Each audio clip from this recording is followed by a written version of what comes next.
राजस्थान सरकार का कैबिनेट बैठक थी। माननीय मुख्यमंत्री भजनलाल जी के नेतृत्व में राजस्थान के हित में, राजस्थान के युवाओं, महिलाओं, किसानों और हर साधारण व्यक्ति के फायदा पहुंचाने के लिए कुछ बहुत महत्वपूर्ण निर्णय लिए गए हैं। राजस्थान का उज्जवल भविष्य हो, उनके रास्तों को आज अप्रूव करा गया है।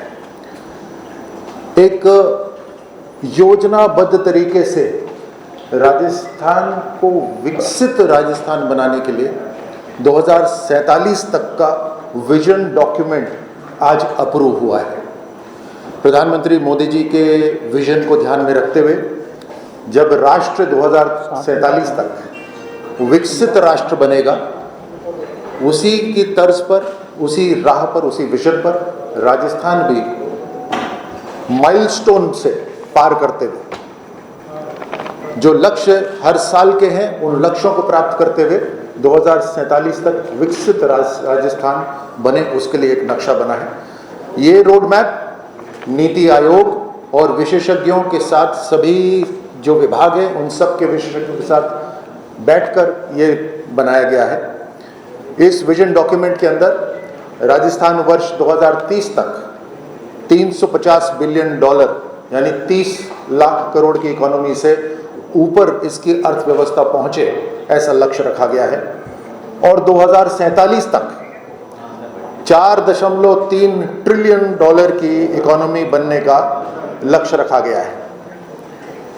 इस विजन डॉक्यूमेंट के अनुरूप 13 सेक्टर, जैसे टूरिज्म हुआ, हॉस्पिटैलिटी हुआ, इंडस्ट्री हुआ, एग्रीकल्चर हुआ, एजुकेशन हुआ, स्किल, ये ऐसे 13 सेक्टर और 45 डिपार्टमेंट्स के इनपुट इसके अंदर लिए गए हैं और उन सब के अंदर इसमें काम होगा।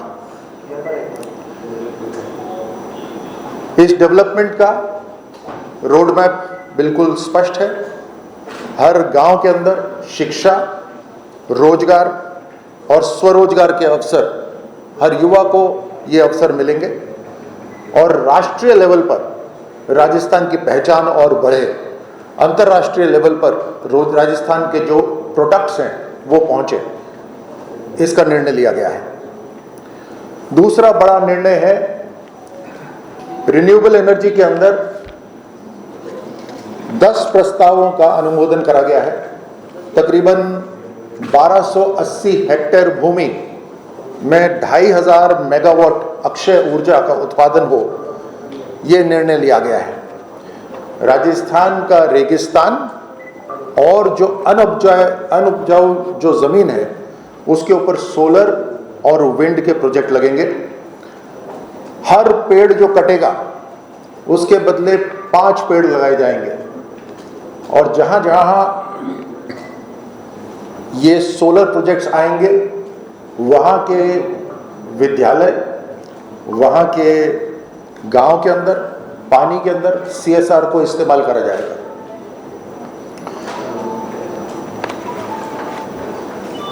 राजस्थान अपनी ऊर्जा उत्पाद के अंदर पूरे हिंदुस्तान को बिजली दे सके और राजस्थान में जो तपती गर्मी होती है उस गर्मी को इस्तेमाल करते हुए हर घर रोशन हो सके और हमारी इंडस्ट्री चल सके।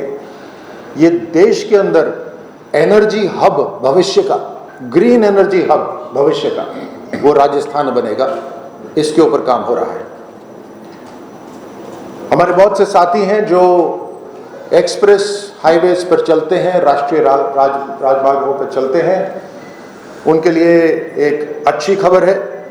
इस कैबिनेट बैठक के अंदर माननीय मुख्यमंत्री भजनलाल जी ने निर्णय लिया है कि कम टोल, तेज रफ्तार और उससे राजस्थान को 100% फायदा, ऐसा निर्णय वहां पे लिया गया है।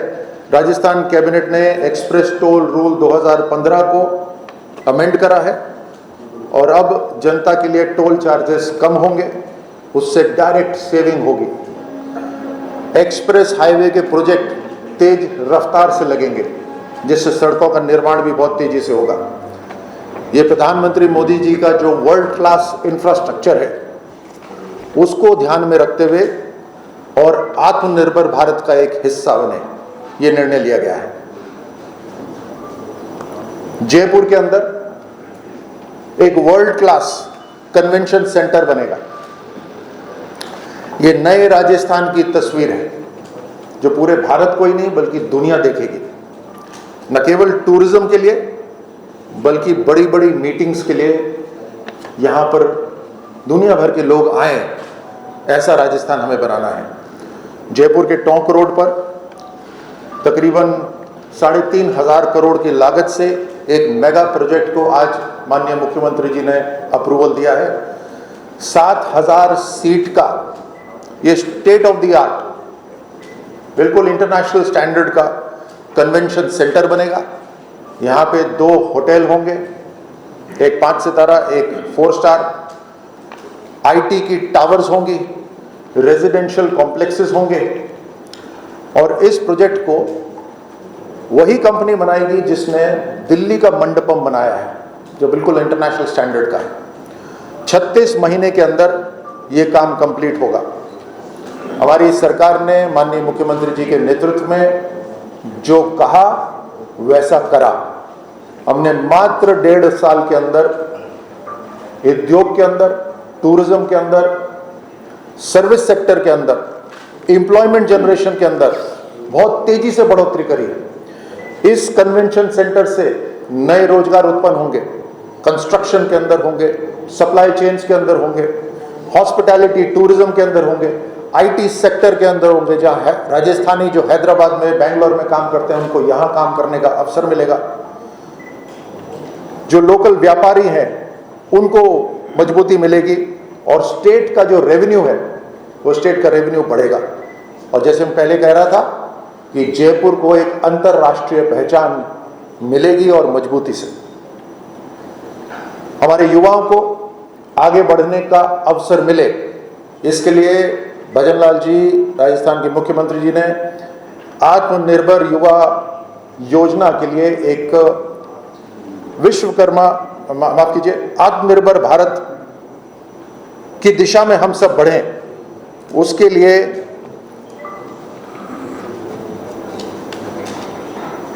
विश्वकर्मा युवा उद्यमी प्रोत्साहन योजना को आज अप्रूवल दिया है। विश्वकर्मा युवा उद्यमी प्रोत्साहन योजना, इस युवा प्रोत्साहन योजना के अंदर हमारे युवाओं को अपना खुद का व्यापार खड़ा करने के लिए लोन मिलेगा, सब्सिडीज मिलेंगी। जो हमारे पारंपरिक जो उद्योग हैं उनको बढ़ावा मिलेगा। हमारे जो व्यवसायी हैं, जो ट्रेडिंग में काम करते हैं, जो स्टार्टअप शुरू करना चाहते हैं, उनको बढ़ोतरी मिलेगी और इससे लोकल जॉब क्रिएट होंगे। हमारी इकोनॉमी को एक बूस्ट मिलेगा। इसके लिए तकरीबन 150 करोड़ का बजट रखा गया है।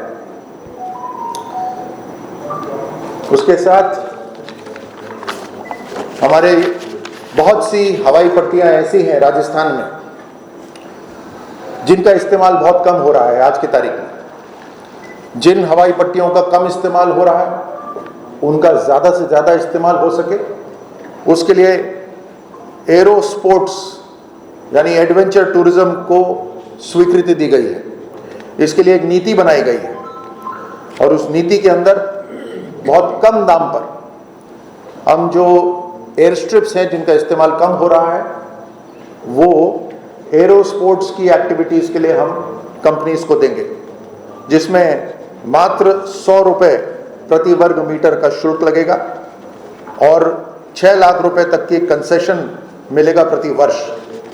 और पहले 5 साल और उसके बाद अगले 10 साल तक उनको रियायती दर पे उनको लोन मिलेंगे। 20 वर्ष, अधिकतम 20 वर्ष तक की ये लीज होगी और 2000 वर्ग मीटर तक की भूमि एडवेंचर टूरिज्म के लिए दी जा सकती है।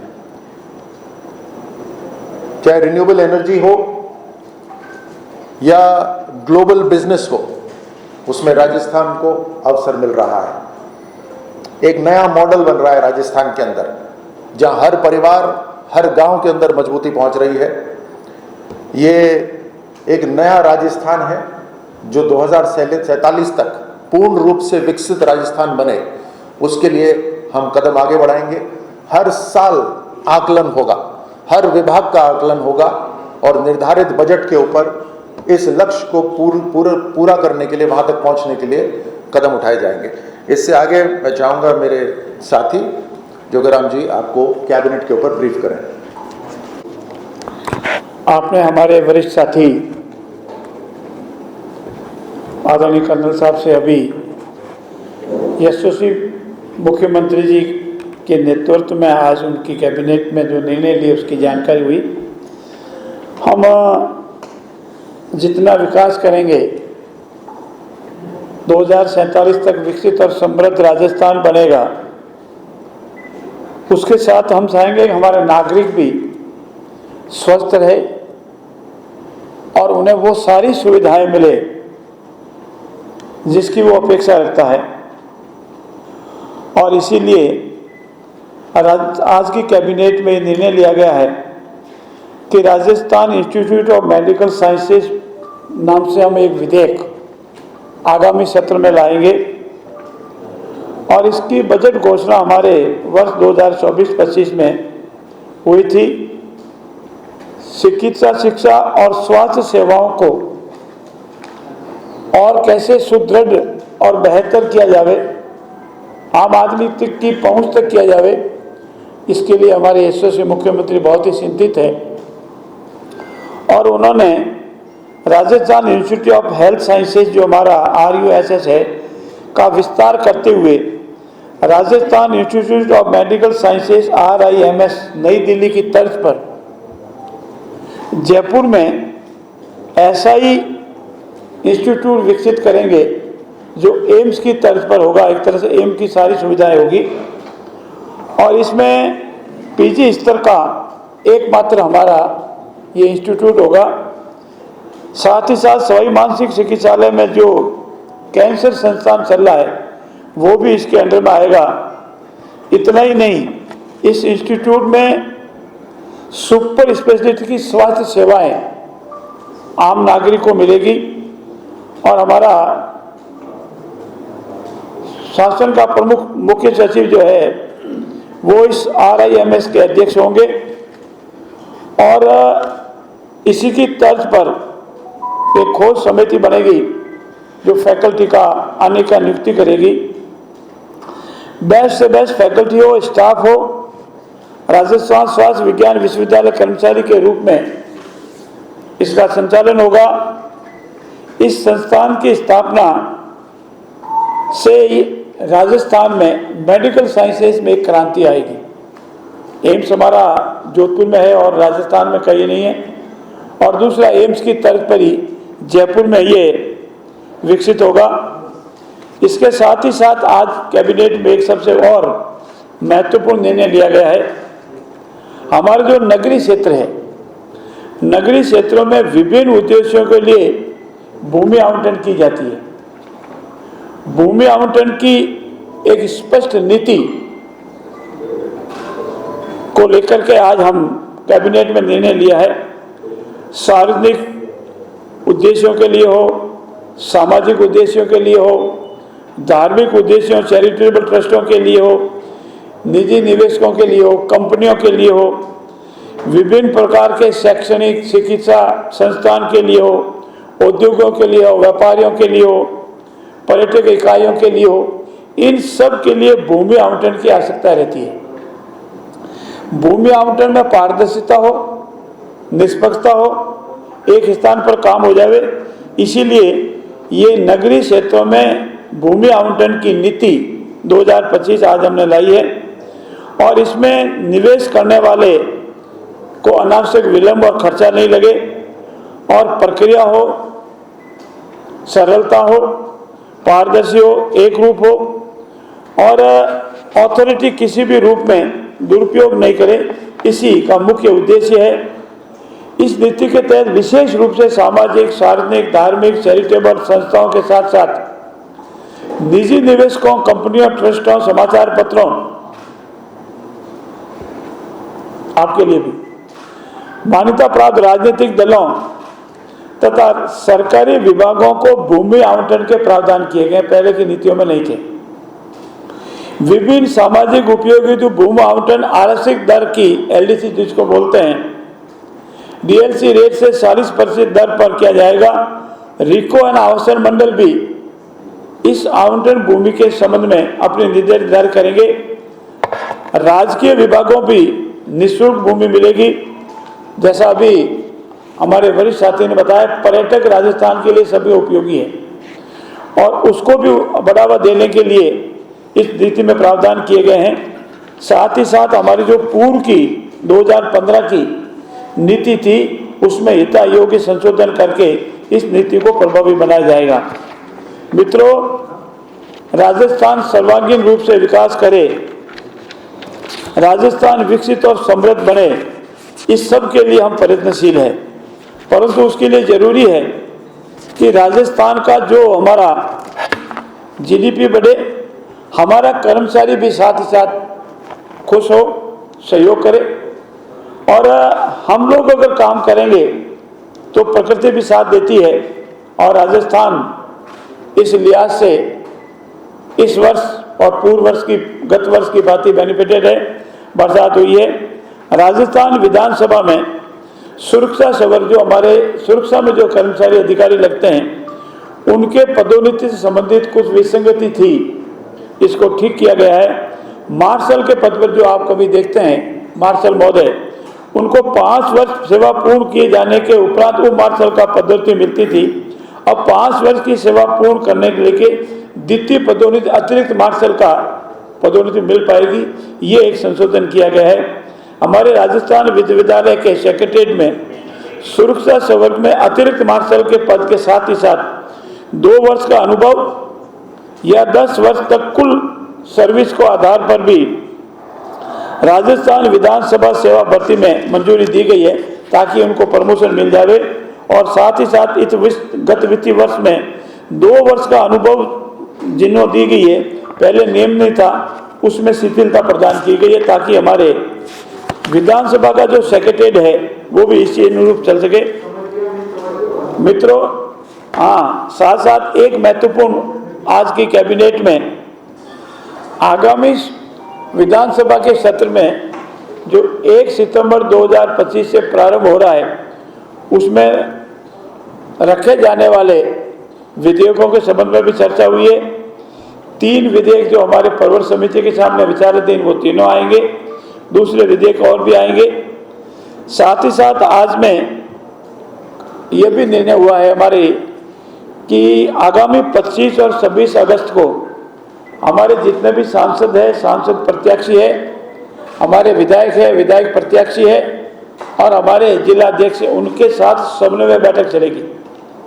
3 दिन 2 दिन चलेगी, एक दिन 3 संभाग और एक दिन 4 संभाग, और इस तरह 7 संभागों की बैठक होगी। मित्रों, आजकल सुर्खियों में है, हम आपसे विनम्रता से निवेदन करते हैं, हमारा ये संकल्प है राज्य में 1 स्टेट 1 इलेक्शन, इसमें हम निरंतर कार्रवाई कर रहे हैं। नियमों की, माननीय राजस्थान उच्च न्यायालय के आदेश की, इन सब की पालना करते हुए हम इस पर कार्य कर रहे हैं। पंचायत राज के चुनाव हो, निकायों के चुनाव हो, इनके डिलिमिटेशन को या परिसीमन का कार्य भी निरंतर चल रहा है, जो अंतिम चरण में है। और ऐसी स्थिति में राजस्थान राज्य पिछड़ा वर्ग आयोग जो सुप्रीम कोर्ट के निर्देशों का पालना करेंगे और ओबीसी वर्ग को जितना रिजर्वेशन मिलना है उसका निर्धारण होगा। उसके उपरांत नियमानुसार यथा समय पूर्ण रूप से पारदर्शिता और नियमानुसार नगर निकाय का, नगर पालिकाओं का, पंचायत राज के सभी तीनों स्तर का चुनाव होंगे। ये मुख्य थे। साथ ही साथ राजस्थान में एक मत्स्य अधिनियम 1953 का बना हुआ था, उसमें कुछ संशोधन किए गए हैं। मछली को अनावश्यक रूप से मारना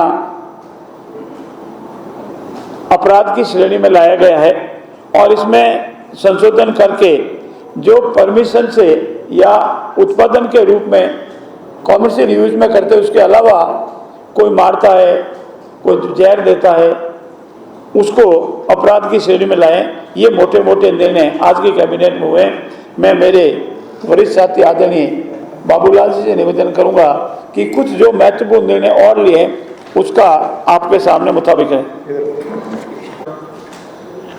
आज की कैबिनेट के बैठक का जो निर्णय हुए वो हमारे दो साथियों ने आपके समक्ष रखे। मैं भी आपके सामने जनजाति से जुड़े हुए कुछ निर्णय भी हुए उस संबंध में विषय रखूँगा। धरती आबा जनजाति ग्राम उत्कर्ष अभियान राज्य की सभी 3 डिस्कॉम में धरती आबा जनजातीय ग्राम उत्कर्ष अभियान DAJGUA को RDSS योजना के अंतर्गत क्रियान्वित किया जाएगा। भारत सरकार द्वारा 20 जुलाई 2021 को अधिसूचित पुनरुत्थान वितरण क्षेत्र योजना RDSS के अंतर्गत अक्टूबर 2024 को धरती आबा जनजातीय उत्कृष्ट ग्राम उत्कर्ष अभियान DAJGAU प्रारंभ किया। इसका उद्देश्य मित्रों जनजाति क्षेत्र में बुनियादी ढांचा, स्वास्थ्य, शिक्षा और आजीविका उस अंतराल को दूर करना है, क्योंकि बहुत अंतराल है जनजाति क्षेत्र में, आज भी बहुत आवश्यकता है, जो होने चाहिए उतने काम नहीं है, उसको दूर करना और सामाजिक और आर्थिक स्थिति को सुधार करना है। इस योजना में ऐसे गांवों को सम्मिलित किया गया है जिनकी जनसंख्या 500 या उससे अधिक है और जिनमें इनसे कम 50% आदिवासी निवासी हैं। साथ ही आकांक्षी जिले के वे गांव भी सम्मिलित किए गए हैं जहां आदिवासी जनसंख्या 50% से अधिक है। यहाँ पर आज भी बिजली से लोग वंचित, और इस योजना का मकसद ये है कि उन गांवों को वहाँ तक बिजली पहुँचा करके उन गांवों में उजाला पहुँचाया जाए। ऐसे माननीय मुख्यमंत्री ने सहानुभूतिपूर्वक विचार करके ऐसा आज का निर्णय लिया है। ऐसे कुछ परिवार हैं 24,308 और आदिवासी परिवार एवं सार्वजनिक संस्थान 84 वो लाभान्वित होंगे। इसी प्रकार आपने और हमने सबने देखा है कि कुछ परियोजनाएं बनती है, पेयजल परियोजना बनती है, सिंचाई परियोजना बनती है, और बनती है तो वहाँ विस्थापन होने वाले व्यक्ति को पुनर्वास के लिए जो लाभ मिलना चाहिए वो मिलता तो है, लेकिन वो लोग वंचित रह जाते हैं जो बीलाना में जमीन पे बसे हुए हैं, चरागाह में बसे हुए हैं या वन भूमि में, वो रिकॉर्ड में नहीं है तो उनको लाभ नहीं मिलता था। आज माननीय मुख्यमंत्री जी ने 2 योजना जैसे हथियादेह एवं करवरी खुर्द 323 मकानों के पुनर्वास हेतु 6.89 करोड़ की विशेष अनुग्रहण राशि मंजूर की, मंत्रिमंडल ने स्वीकृत की। लंबे समय से चरागाह ये मैंने आपको बता ही दिया। इसी प्रकार वृहद परियोजना डाई मुख्य नहर RD 3200 और 89.40 किलोमीटर हेतु भूमि आवती हेतु अटरू तहसील में यहाँ पर भी ये स्थिति थी। यहाँ पर भी माननीय मुख्यमंत्री जी ने सहानुभूति पूर्वक विचार करके उन लोगों को भी लाभ देने का काम किया। इससे एक ये होगा कि अब जितनी भी योजना बनेगी उन योजना में जो ये वंचित रह रहे थे उन लोगों को भी लाभ मिलेगा, ताकि कम से कम वो लोग बेघर होते हैं उनको लाभ नहीं मिलने के बाद वो एक तरह से उजड़ से जाते हैं। तो ये माननीय मुख्यमंत्री जी ने इसकी सहमति दी और मंत्रिमंडल ने इसकी सहमति देने के बाद में आज उनको लाभ मिलेगा, तो ये उन लोगों के लिए वरदान साबित होगा। आज के इस अवसर पर इतना ही, धन्यवाद।